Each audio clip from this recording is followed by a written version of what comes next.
Hello, good afternoon. We begin in New York, where President Zelenskyy has told world leaders that peace depends on all of us.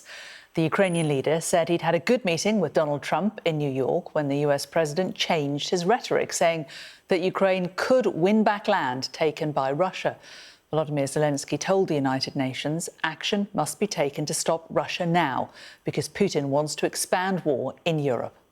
None of this would have happened if Putin had not started this full-scale aggression, full-scale war.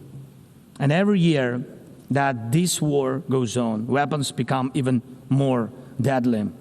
And only Russia deserves to be blamed for this.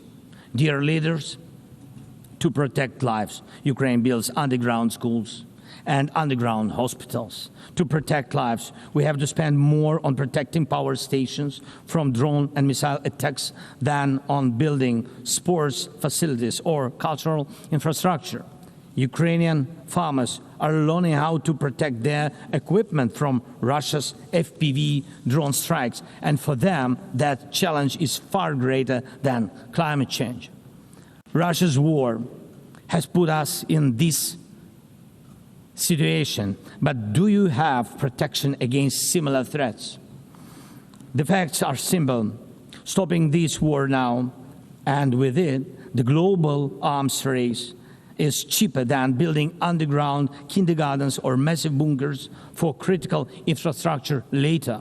Stopping Putin now is cheaper than trying to protect every port and every ship from terrorists with sea drones.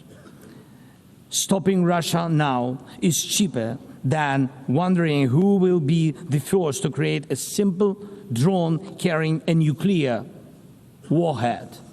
So we must use everything we have together to force the aggressor to stop. And only then do we have a real chance that this arms race will not end in catastrophe for all of us.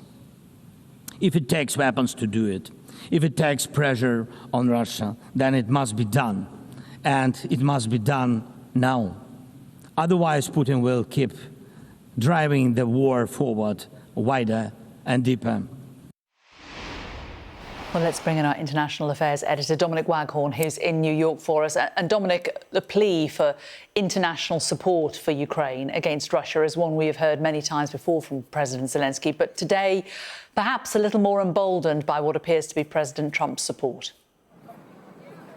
Yeah, emboldened, but also a real sense of urgency, I think, from the Ukrainian president. The UN General Assembly is meant to be the time of the year where world leaders get together.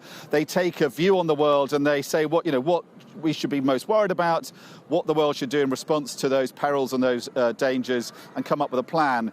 Yesterday, we heard the President of America kind of totally miss the point. He gave a speech almost an hour long that was effectively a campaign speech. It sounded like that, at least.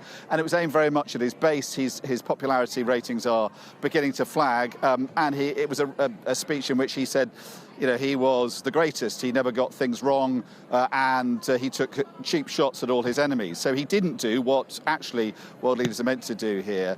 But Zelenskyy has, and what he's sort of really focused in on with a laser-like focus is this threat of drone warfare, moving us onto a new dimension of warfare. He's saying the world is not moving quickly enough to protect itself from these new weapons. And he says that is Russia's fault, because this war that Russia has unleashed on Ukraine has become a kind of laboratory for the new kind of drone-based warfare. And the danger, he says, is not just for Ukraine, which is having a really hard time repelling this new form of warfare being waged by Russia, but the rest of the world, because this new kind of warfare, drones, is something that can be sort of used by lots of different actors. You don't have to be a big dangerous country or a big aggressive country to develop your own drones. You can take that technology now if you're a terrorist group or a smaller, more belligerent country, and you can use it in a very dangerous way. And he's saying what we need is a whole new international system of security. So he was going very much beyond his role as president of Ukraine and issuing this warning to the world in a global sense.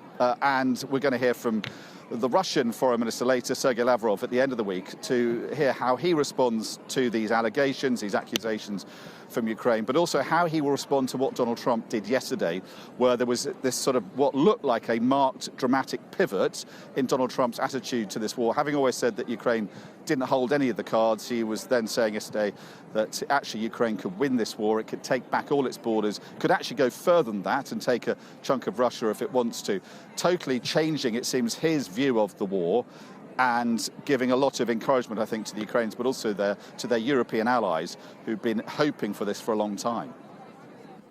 Dominic, thanks very much. Well, let's bring in our security and defence analyst here in the studio, Professor Michael Clarke. And Michael, what did you make of what you heard? The fact that, as Dominic was saying, that this is now a plea to the world to understand that this is potentially now a world problem, no longer just a Ukraine problem or potentially just a European problem.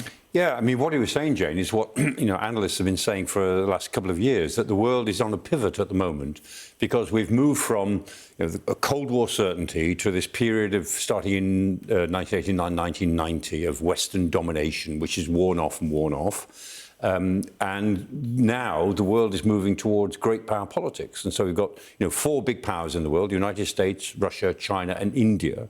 And three of those four powers, the United States, Russia and China, are all revisionist in the sense that they're trying to change the rules of the international system. They don't like them. I mean, Russia and China because they think they're too Western, United States because they think they're too one-sided and require America to do too much. So three of the four big powers in the world are looking to undermine the international order that the rest of us have taken for granted, certainly since 1945. Now, we've all been talking about that analytically. I go to meetings to talk about this all the time. Interestingly, it's now coming into the political dialogue. Politicians are now saying the same, and Zelenskyy is repeating what a lot of Western politicians have been saying. That, and as it happens, the Ukraine war looks like the fault line between those who say we've got to stick with a rules-based order that works on the principles that it's worked on for the last 80-odd years, and those who say, well, that's gone, we need a new order which will be much more multipolar.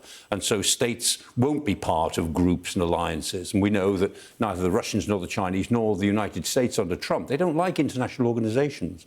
They want to deal with states one-on-one. They want bilateral relations because as big powers, they're always much more powerful.